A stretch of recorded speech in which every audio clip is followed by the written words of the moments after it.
तो यहाँ पे हम हमारा जो अगला टॉपिक है बेटा Coulomb's law, most important topic. ठीक है, जो हमारी प्लस टू की जो फिजिक्स है, यहाँ से डेरिवेशन जो है हमारी फिजिक्स के स्टार्ट होते हैं इस टॉपिक से। तो ये डेरिवेशंस का पहला टॉपिक है। ठीक है, तो यहाँ से सभी डेरिवेशंस आगे शुरू होंगी, यहीं से स्टार्ट होती हैं डेरिवेशन जो फिजिक्स की हैं प्लस टू की। ठीक है, तो चलिए स्टार्ट करते हैं कूलम्स लॉ। तो कूलम्स लॉ क्या था? कूलम्स वैसे साइंटिस्ट का नाम है कूलम। ठीक है, तो कूलम्स लॉ क्या कहता है? कहता है इसने ये बताया था कि कोई भी दो चार्जेस हैं, कोई भी दो चार्जेस हैं, चाहे तो वो पॉजिटिव पॉजिटिव चार्जेस हैं, चाहे वो पॉजिटिव नेगेटिव चार्जेस हैं, चाहे वो दो नेगेटिव चार्जेस हैं। ठीक है, चाहे तो वो दैट मीन्स कहने का मतलब है चाहे वो अनलाइक चार्जेस हैं चाहे वो लाइक चार्जेस हैं, तो दोनों के बीच में, दोनों चार्जेस के बीच में जो इंट्रैक्शन है किसका? फोर्स का इंट्रैक्शन। इसका इंट्रैक्शन फोर्स का इंट्रैक्शन। तो दोनों चार्जेस के बीच में जो फोर्स का इंट्रैक्शन है, दैट मीन्स कितना दोनों के बीच में फोर्स ऑफ रिपल्शन कितनी लग रही है, दोनों के बीच में फोर्स ऑफ अट्रैक्शन कितनी लग रही है, तो ये किसने बताया? कूलम्स लॉ ने एक्सप्लेन करा था। ठीक है, तो कहता states that the force of interaction between two point charges. तो मैंने यहाँ पे दो पॉइंट चार्जेस लिए हैं। ठीक है, तो यहाँ पे नीचे मैंने डायग्राम भी ड्रॉ करिए तो आप देख सकते हो। तो ये दो पॉइंट चार्जेस हैं, सिमिलर पॉइंट चार्जेस। ठीक है, एक का नाम मैंने Q1 दे दिया, दूसरे का नाम Q2। ठीक है, दो point charges is directly proportional to the product of their charges and inversely proportional to the square of distance between them. ठीक है, तो उसने बताया था भी दो चार्जेस हैं और दो चार्जेस के बीच का यहाँ पे एक डिस्टेंस मैं यहाँ पे ले लेता हूँ, कुछ ना कुछ डिस्टेंस होगा, से मैं r के साथ डिस्टेंस उसका डिनोट कर लेता हूँ। ठीक है, तो अब यहाँ पे देखो बेटा, ये वाला जो चार्ज है, यहाँ से हम स्टार्ट करते हैं, ये चार्ज है Q1 चार्ज, ये चार्ज इसके ऊपर, उस चार्ज के ऊपर फोर्स लगा रहा है, और Q2 चार्ज जो है वो Q1 के ऊपर फोर्स लगा रहा है। अब बात करते हैं हम Q1 चार्ज की। अगर Q1 चार्ज, क्योंकि दोनों सेम चार्जेस हैं, मैग्नीट्यूड दोनों का सेम है, ये भी पॉजिटिव चार्ज है वो भी पॉजिटिव चार्ज है, चाहे तो आप नेगेटिव नेगेटिव ले सकते हो, चाहे तो आप पॉजिटिव और दूसरा नेगेटिव ले सकते हो, जो आप ले सकते हो, आपकी मर्जी। ठीक है, तो ये जो चार्ज है, अब दोनों पॉजिटिव, दोनों का मैग्नीट्यूड सेम है, दोनों पॉजिटिव पॉजिटिव चार्जेस है, तो ऑब्वियसली है दोनों के बीच में फोर्स ऑफ रिपल्शन होगा, ये तो हमको पता ही है। ठीक है, तो Q1 चार्ज जो है वो उस चार्ज के ऊपर फोर्स लगा रहा है, तो ये Q1 चार्ज उस Q2 चार्ज के ऊपर फोर्स किस डायरेक्शन में लगाएगा? ऑब्वियसली उस डायरेक्शन में लगाएगा फोर्स। ठीक है, जो Q1 चार्ज है वो Q2 चार्ज के ऊपर फोर्स लगा रहा है इस डायरेक्शन में। ठीक है, अब जो Q2 चार्ज है, Q2 चार्ज Q1 के ऊपर फोर्स लगा रहा है इस डायरेक्शन में। ठीक है, दोनों एक दूसरे के ऊपर फोर्स लगा रही हैं, फोर्स कौन सी लग रही है? फोर्स ऑफ रिपल्शन, फोर्स तो सेम ही है। ठीक है, तो कूलम्स लॉ क्या कहता है? That means force of interaction between two point charges is directly proportional to the product of their charges, दोनों का प्रोडक्ट ऑफ देयर चार्जेस। ठीक है, and inversely proportional to the square of distance between them। ठीक है, तो इसको equation first मान लेते हैं और इसको इक्वेशन नंबर सेकंड में लेट कर लेता हूं। ठीक है, तो मेरे पास यहाँ पे दो इक्वेशन बन चुकी हैं। Force is directly proportional to the product of their charges and inversely proportional to the square of distance between them. ठीक है, इसके बाद दोनों को हम कंपेयर करेंगे। Now from equation first and second, from equation first and second, then F proportional to Q1 Q2 upon R square. ठीक है, दोनों को हमने कंपेयर कर दिया, तो F proportional to Q1 Q2 upon R square, this is a sign of proportionality. और हमको पता है प्रोपोर्शनैलिटी का साइन हटा के हम क्या लगाते हैं? से एनी कांस्टेंट। तो हमने क्या करा, इस प्रोपोर्शनैलिटी के साइन को हटा दिया और यहाँ पे हमने कुछ कांस्टेंट k रख लिया, इसका नाम k इज एनी कांस्टेंट। तो Q1 Q2 upon R square, तो व्हाट इज k? तो यहाँ पे हमारा ये एक रिलेशन बन गया। सो वेयर के इज प्रोपोर्शनलिटी कांस्टेंट। ये क्या है बेटा, हमारे पास प्रोपोर्शनैलिटी कांस्टेंट है यहाँ पे, ठीक है। तो ये आपने याद रखना है। और मैं आपको यहाँ पे बता दूं, इस k की जो वैल्यू है, जो k है वो किसके इक्वल होता है, k इक्वल होता है 1/4 एप्सिलॉन नॉट, 1/4 एप्सिलॉन नॉट। अगर k इस रिलेशन के इक्वल है, 1/4 एप्सिलॉन नॉट के इक्वल है, तो इसका मतलब यहाँ पे जो हमारी फोर्स है, हमारे पास जो इक्वेशन बनी है ये, इसको मैं थर्ड इक्वेशन दे सकते हो, ये थर्ड इक्वेशन। तो हमारे पास जो थर्ड इक्वेशन है वो क्या बन जाएगी, then F is equals to 1/4 epsilon naught Q1 Q2 upon R square. तो ये हमारा यहाँ पे एक रिलेशन बन गया, ठीक है। और इसकी एक वैल्यू होती है, तो आपने याद रखना है, इसकी वैल्यू होती है 9 × 10⁻⁹, ठीक है। तो ये आपने याद रखनी है वैल्यू, न्यूटन मीटर स्क्वायर पर कूलम स्क्वायर, ठीक है। न्यूटन मीटर स्क्वायर पर कूलम स्क्वायर इसकी यूनिट है। ये इस 1/4 एप्सिलॉन नॉट की भी ये वैल्यू है कितनी, 9 × 10⁹9 न्यूटन मीटर स्क्वायर पर कूलम स्क्वायर, ठीक है।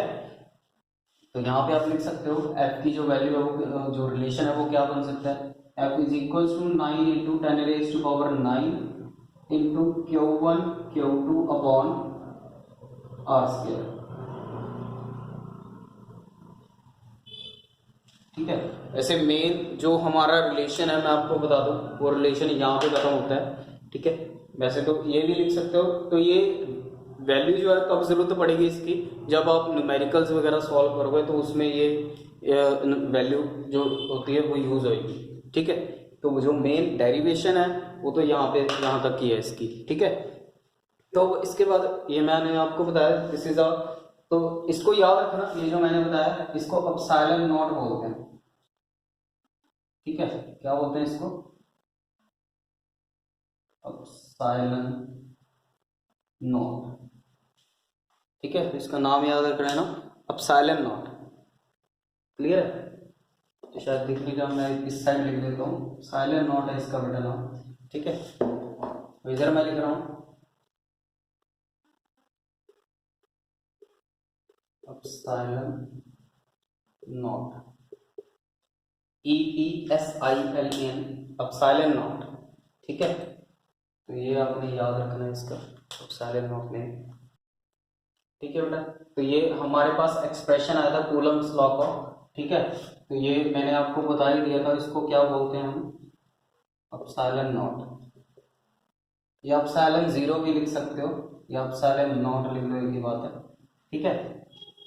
तो देखो बेटा, इसको और क्या कहते हैं, इसको बोलते हैं एब्सोल्यूट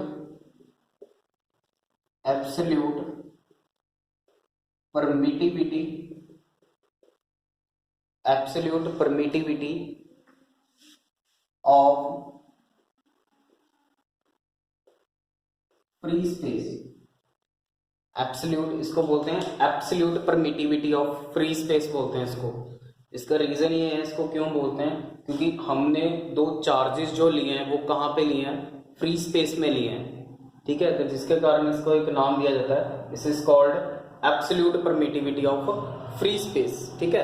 तो इसकी एक वैल्यू होती है, स्टैंडर्ड वैल्यू, तो मैं आपको बता दूं एप्सिलॉन नॉट की जो वैल्यू है वो कितनी है, इसकी वैल्यू आप याद रखना 8.85 × 10⁻⁻12, ठीक है। तो ये वैल्यू आप याद रखना, ये स्टैंडर्ड वैल्यू है इसकी, ठीक है। कूलम स्क्वायर पर न्यूटन पर मीटर स्क्वायर, और ये इसकी यूनिट। तो ये न्यूमेरिकल में बहुत काम आने वाली है बेटा आपकी वैल्यू, न्यूमेरिकल्स में ये वैल्यू बहुत काम आएगी। तो ये वैल्यू आपने जरूर याद रखनी है, 8.85 × 10⁻⁻12 कूलम स्क्वायर पर न्यूटन पर मीटर स्क्वायर, ठीक है।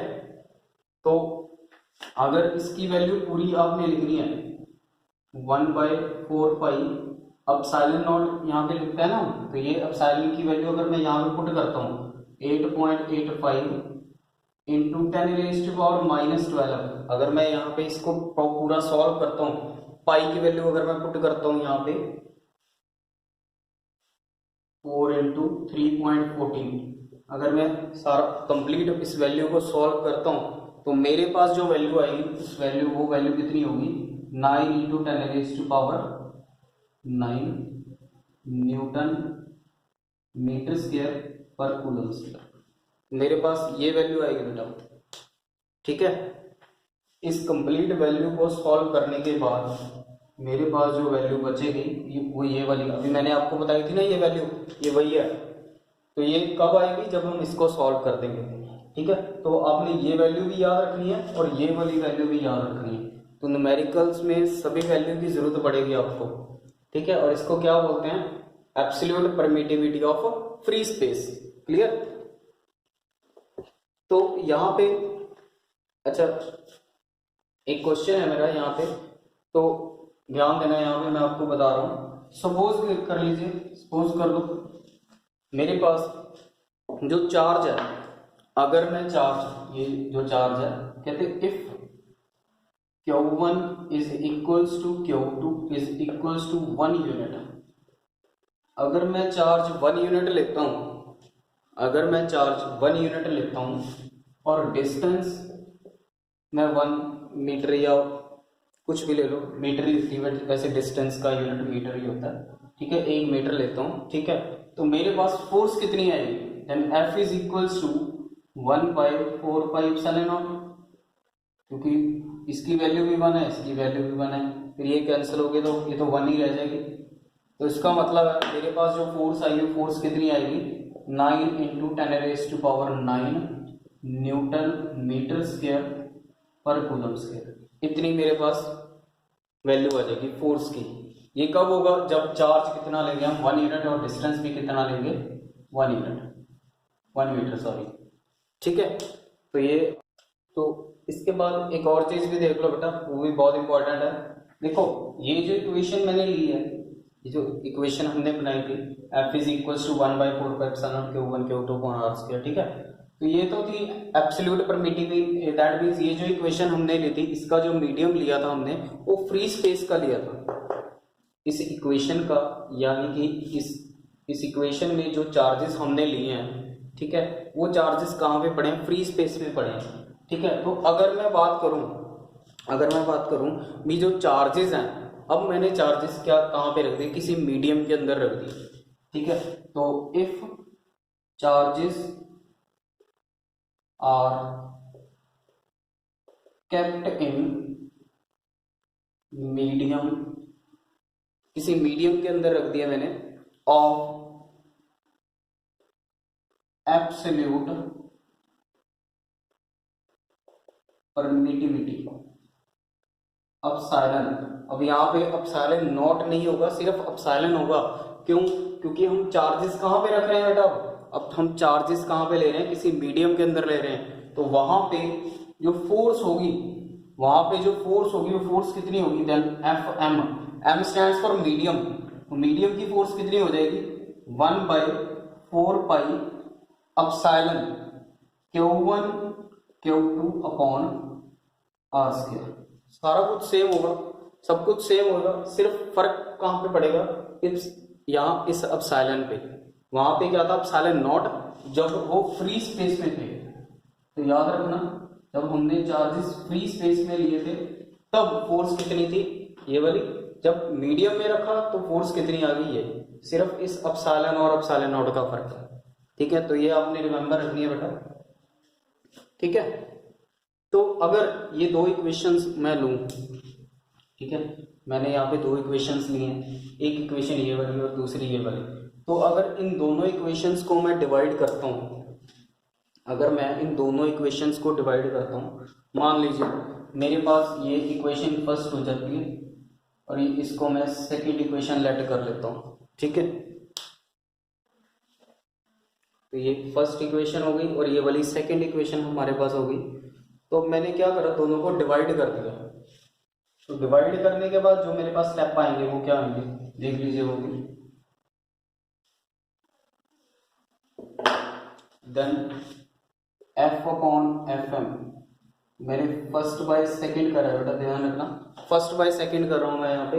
F upon F M equals to, तो ये फोर्स कितनी थी 1/4πε not Q1 Q2 upon R square, यही थी, upon 1/4πε Q1 Q2 upon R square. तो यहां पे फोर्स कितनी है, मीडियम में कितनी फोर्स है 1/4πε Q1 Q2 upon R square, और वैक्यूम में कितनी है 1/4πε Q1 Q2 upon R square. तो यहाँ पे देखो जो चीज कैंसिल हो रही है उसको कैंसिल कर दो, तो ये चीज तो कैंसिल ही हो जाएगी सारी, ठीक है। ये 1 के साथ 1 खत्म हो गया, ठीक है। ये 4π के साथ 4π कैंसिल हो जाएगा, सिर्फ क्या रह जाएगा एप्सिलॉन नॉट और एप्सिलॉन, ये दोनों बच जाएंगे। तो रिलेशन क्या बनेगा F upon F M equals to 1/एप्सिलॉन नॉट अपॉन 1 अपॉन एप्सिलॉन। तो क्या रिलेशन बना यहाँ पे बेटा, यहाँ पे जो हमारे पास रिलेशन बचेगा 1 upon epsilon naught into epsilon upon 1, तो F upon F M equals to epsilon upon epsilon naught. तो ये हमारे पास रिलेशन आ जाएगा, that means force in space, force in medium. तो दोनों की जो रेशियो है वो किसके इक्वल होगी, absolute permittivity in medium to the absolute permittivity in free space की रेशियो के इक्वल, ठीक है।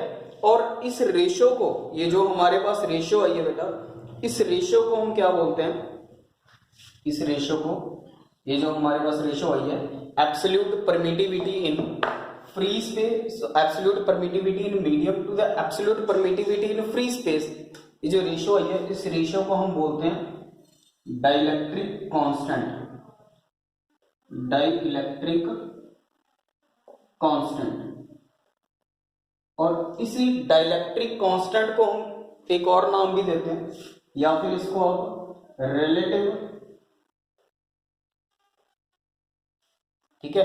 इस जो हमने लिखा है डाइलेक्ट्रिक कांस्टेंट, तो इस डाइलेक्ट्रिक कांस्टेंट को हम रिलेटिव परमिटिविटी भी कहते हैं, रिलेटिव परमिटिविटी। तो रिलेटिव परमिटिविटी क्यों कहते हैं, साथ में देख लो, दोनों परमिटिविटी का ये रिलेशन ही आ रहा है एक तरीके का, ठीक है। तो के, जो के हमारा सिंबल है बेटा, ये यहाँ पे जो के हमारा सिंबल है वो क्या है, डाइलेक्ट्रिक कांस्टेंट का सिंबल है। चाहे तो आप के लिख सकते हो, या दूसरा कोई और सिंबल है वो भी मैं आपको बता देता हूँ, एक और सिंबल भी यूज करते हैं, epsilon upon epsilon naught is equals to epsilon R. तो ये रिलेशन भी हम यूज कर सकते हैं, क्योंकि सिंबल का ही फर्क है, ठीक है। चाहे तो आप के लिख लो, चाहे आप एप्सिलॉन आर लिख लो, दोनों सेम है, ठीक है। So this is a dielectric constant. So dielectric constant is defined as a ratio of absolute permittivity in medium to the absolute permittivity in free space, ठीक है।